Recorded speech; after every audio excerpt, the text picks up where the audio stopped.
بسم اللہ الرحمن الرحیم۔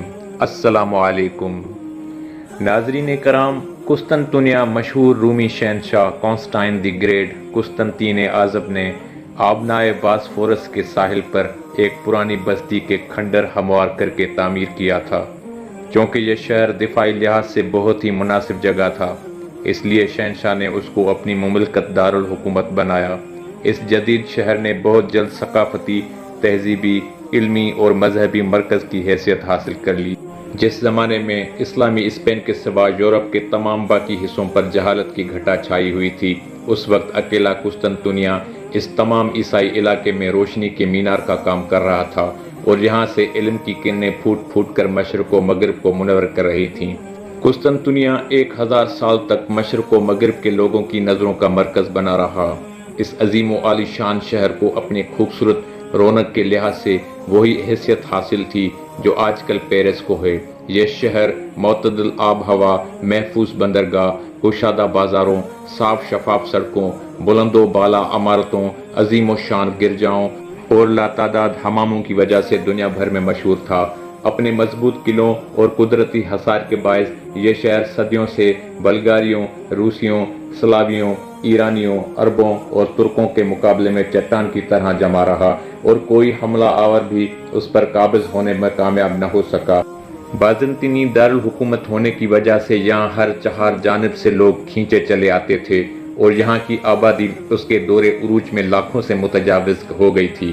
یہ آبادی کسی ایک نسل یا قوم سے تعلق نہ رکھتی تھی، بلکہ یورپ کا کوئی ملک ایسا نہ تھا جس کے باشندے یہاں موجود نہ ہوں۔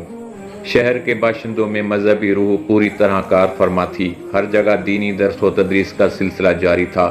مختلف فرقوں اور گروہوں کے علماء کے درمیان مناظروں اور مباحثوں کا بازار گرم رہتا تھا۔ شہنشاہ اور درباری امراء سے لے کر عوام تک ہر شخص مناظروں اور مباحثوں کا شائق تھا، جو بڑے اہتمام سے منعقد ہوا کرتے تھے۔ قسطنطنیہ بلند و بالا عمارتوں اور عالی شان محلات کی وجہ سے مشہور نہ تھا، بلکہ یہاں کے گرجا بھی قابل دید تھے۔ باشندوں میں چونکہ دین کی طرف بہت زیادہ رجحان تھا، اس لیے وہ نہ صرف اپنے مذہبی پیشواؤں کو گہری تقدیس و احترام کی نظروں سے دیکھتے تھے، بلکہ اپنی عبادت گاہوں کو بھی اسی طرح سجایا کرتے تھے۔ یہاں کا سب سے بڑا گرجا سینٹ صوفیہ تھا، جسے شاہ جسٹینین نے تعمیر کرایا تھا۔ جب کوئی نیا شہنشاہ سر پر آرائے سلطنت ہوتا تو اس کی رسم و تاج پوشی اسی گرجا میں ادا کی جاتی تھی۔ اس کے علاوہ وہ تمام اہم مذہبی اجتماعات بھی اسی گرجا میں منعقد ہوتے تھے۔ سینٹ صوفیہ کے گرجے کا شمار قسطنطنیہ کے عجائبات میں بھی ہوتا تھا۔ اس کا بلند و بالا سنہری قبہ، جس کے متعلق مورخین نے لکھا ہے کہ ایسا معلوم ہوتا ہے جیسے وہ ایک سنہری زنجیر کے ساتھ آسمان سے لٹکا ہوا ہو۔ رفیع و شان عمارت، سنگ مرمر کے ستون، دیدہ زیب سجاوٹ، قیمتی فانوس دیکھنے والوں کی نظروں کو خیرہ کر دیتے تھے۔ بازنطینی سلطنت کا دارالحکومت ہونے کے علاوہ قسطنطنیہ ایک زبردست ثقافتی مرکز بھی تھا۔ مشرقی یورپ میں اسے وہی حیثیت حاصل تھی جو مغربی یورپ میں روم کو تھی۔ یہاں کے لوگ قدیم یونانی ثقافت کے دلدادہ تھے اور اس کو برقرار رکھنے کی ہر ممکن کوشش کرتے رہتے تھے۔ یہاں کے کتب خانے یونانی کتابوں سے بھرے ہوئے تھے۔ مدرسوں میں حساب، موسیقی، فصاحت و بلاغت کے علاوہ یونانی ادب کی تعلیم دی جاتی تھی۔ قسطنطنیہ کی یونیورسٹی یونانی ثقافت کا مرکز تھی۔ یہاں سے اطالویوں نے افلاطون کی فلسفے کی تعلیم حاصل کی، یہیں سے عربوں نے رومی قانون اور یونانی ثقافت میں کمال حاصل کیا۔ قسطنطنیہ نے دراصل دنیا کو دو ہی چیزیں دیں، رومی قانون اور یونانی فلسفہ۔ یہاں کے علماء نے رومی قانون کی تدوین کر کے اور اسے دنیا میں پھیلا کر ایسا عظیم و شان کارنامہ انجام دیا جس پر اہل قسطنطنیہ کو جس قدر بھی فخر ہو کم ہے۔ قسطنطنیہ اپنے جغرافیائی محل و وقوع کے باعث سلطنت کا صنعتی اور تجارتی مرکز بھی تھا۔ مشرق و مغرب، شمال و جنوب کے لوگوں کی یہاں آمد و رفت تھی۔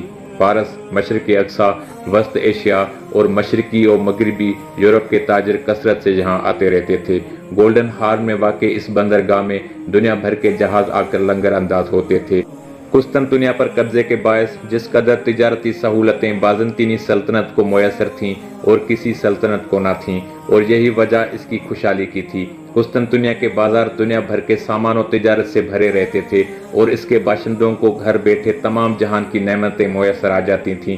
قسطنطنیہ کی یہی خصوصیات تھیں جنہوں نے اس کو دنیا میں بیشتر شہروں سے ممتاز کر دیا تھا، اور یہی وجہ تھی کہ عربوں اور ترکوں کی نظریں رہ رہ کر اس شہر پر پڑتی تھیں اور وہ اسے اپنی عملداری میں لینے اور مسیحی دنیا کے بجائے عالم اسلام کا مرکز بنانے کے لیے بےتاب تھے۔ ناظرین، میں امید کرتا ہوں یہ ویڈیو آپ کو پسند آیا ہوگا۔ ویڈیو پسند آیا ہو تو اسے لائک کریں، شیئر کریں اور مزید ایسے اسلامی اور معلوماتی ویڈیوز کے لیے ہمارے چینل کو سبسکرائب کریں۔